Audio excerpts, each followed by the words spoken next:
feeds the output, then there is a positive feedback loop between these two things. Let's say here an example of birth and population. And if you have more birth rate in your country, then you will have more population. Then in turn, because you have more population, then you will have more and more birth rate. Then you will have more population. So birth is kind of supporting population, and in turn, population is supporting birth again. So you will have, faster rate of birth in the future. This idea, the positive feedback loop, also can be applied in talent development or intelligence or whatever. We'll see this in the prediction of IQ or intelligence, for example. There was a study. Where? Only 5 minutes. Nice. Right. I'm faster. She said I have 5 minutes. So the initial conditions, or the idea, the richer and the poor get poorer, can be applied in intelligence development. For example, in one study, this is actually prediction, not a real data, but it is predicted from real data. A child with a mean IQ from grade 1 to 5, if the child has an 80 IQ, which is lower than the average, and this child will have a decrement in intelligence 1.1 per year, but relative to normal peers. But another child who has an IQ of 140, she will have an increase in her intelligence every year, 4.5, relatively, compared to the child's peers. So the conclusion is that IQ tends to decrease in children with lower IQs over time, and IQ tends to increase in children with higher IQs over time. And we'll see this even in some studies. For example, there was a study, 300 children, 60 children involved in this study. They measured children's vocabulary and reading capacities, and these children, some of these children had reading difficulties, and some were normal readers. For example, in grade 1, the difference between them was small. But when you measure their reading ability, as measured by vocabulary subtest of the Baxter scale 3, and the difference was much larger. You see the same difference here. Ugur Sak reading master test used, and the difference in the first grade was much smaller than the difference between in the third grade. So normal readers were outperforming children with reading difficulties over time, and the difference was getting larger and larger. We see the same picture in, again, Ugur Sak reading master test in the Vortex sub-test. The difference in the first grade was smaller, but in the third grade, again, it was much larger. Again, in board identification sub-test, we see children who were better in first grade in board identification, and they were much better in third grade. And the difference between good readers and weak readers was getting larger and larger. And I'm not going to give more examples here, actually, because you told me I have 5 minutes left. So the second principle is the interaction between person and the environment, but which is also dependent upon feedback loops, positive feedback loops. So we'll see here there is an interaction between skill and environment, and there is also an interaction between person and the society. Here, the hypothesis is that, which is proposed by Dickens and Flynn, each increase in competence is matched to a better environment. In turn, the better environment is expected to further enhance competence. A slight genetic advantage can snowball into a very large difference in competence. Let's give some examples. Actually, the interaction, researchers propose that the interaction comes from the child's own behavior. We sometimes call it the butterfly effect. There is in fact a movie about butterfly effect. So we talk about children with high reading ability. Let's say the child starts to read when she is like 3 or 4 years old, and this her behavior or her genetics will shape the environment.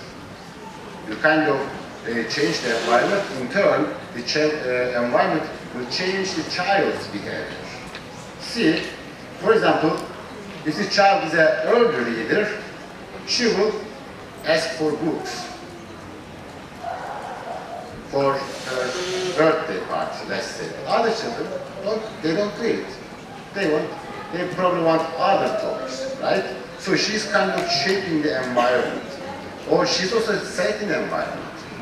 In the kindergarten, that 3 or 4-year-old child is going to a corner, she's trying to find some picture books and trying to read, right? Others are doing something else. So kind of she's selecting, doing a self-selection of environment, but which is kind of facilitated or shaped by her genetics. Also, she is evoking the environment. For example, if the parents are seeing that their children getting involved in reading activities all the time, so parents' behaviors are evoked that they want to provide a richer environment for the child, which facilitates reading or which facilitates other educational activities. This happens, when the parents find that their children have higher ability, so they try to find better school. Otherwise, they will find an average school. So kind of child's, a little bit, higher ability is shaping the parents' behavior about what to do, what kind of educational opportunities they must provide for the child. So when the parents are evoked by the child's own behavior, they try to find a better school, for example. So just think that a little difference in child's reading ability is kind of snowballing into a large difference, but which is multiplied by a social process. Here, when the parents find a better school for the child, so the child's ability or achievement or competency in any field will multiply by other factors. For example, research shows that the level of classroom ability contributes 5% at least to a child's achievement. And the level of school ability contributes 9%, which means that the child is, if the child attends a better classroom and a better school, she will get more benefit and develop her ability faster. And also, the child's potential kind of changes the parents' or teachers' expectations. We know that there's a research about Pygmalion effect, which was probably carried out years ago in 1980s, as far as I remember. But the child's behavior potential is changing the teacher's behavior in the classroom. Teachers' expectations are changing towards the child. If a child has less potential and another child has high potential, teachers' expectations will be different for both child. We are teachers in the classroom here. So you will have higher expectation for a child who has higher ability, and you will have less expectations for a child, student who has less ability. And your expectations will actually change or shape the child's competence achievement for future.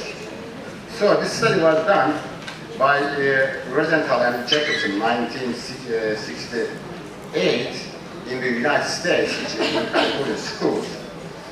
So they wanted to see how teachers' expectations change children's intelligence, not just achievement, also intelligence. So they measure thousands of children's intelligence in some schools, in some classrooms, and randomly, they picked up a couple of students in each classroom, and they went into the classroom. They said to the teacher, this and this and this and this child, student, has higher potential in your classroom. But actually, the reality is not that. They are normal students. But they just said, these children have high potential. And some years later, they retested children in intelligence and achievement. Those children who were told by the researchers that they had higher potential than other children had much more gains or development in their intelligence and also more achievement than other children because the teacher's expectations were changed by the researchers. So when the teacher asks one question to the classroom and she probably looks at the child, who had high potential, according to the research, of course, but not the reality. So the teacher was always promoting those children who had higher potential.